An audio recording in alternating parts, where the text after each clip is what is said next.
ఎవడు ఇస్తలేడు. ఎవరినైనా కలవడానికి పోతే బ్యాంకర్లు దొంగలను చూసినట్టు చూస్తున్నారు తెలంగాణ రాష్ట్ర ప్రతినిధులను. ఎవడు ఢిల్లీకి పోతే అపాయింట్మెంట్ కూడా ఇస్తలేడు, వీడు వస్తే చెప్పులు కూడా ఎత్తుకుపోతాడేమో అన్నట్టుగా ఆ పరిస్థితి ఉంది దేశం ముందల. అప్పు పుడితే నేను కూడా ఏదో ఒకటి చేసి తెచ్చిచ్చేటోను, అప్పు పుట్టట్లేదు. ఎవడు బజార్లో నమ్మడం లేదు. స్వీయ నియంత్రణనే దీనికి పరిష్కారము.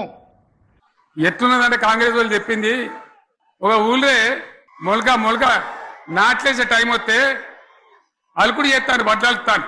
మొలకకి అలుకుడు చేస్తాం కదా, తుకాలు పోయేమా పెద్ద మొగోడని ఒకరిని పిలిచిరట. మొగోడని మొలకాల్చడానికి పిలిస్తే ఎలక పిల్లని చూసి ఎల్లంకర పడ్డాడు. ఇక మా అంత సిపాయిలు లేరు, నేను తెచ్చే ఇస్తాం, 6 సందమామలు పెడతాం, 7 సూర్యులు పెడతాం అని నమ్మబలికి ప్రజలను దగా చేసి మంచిగున్న తెలంగాణ నాగం పట్టించి ఓట్లు వేయించుకొని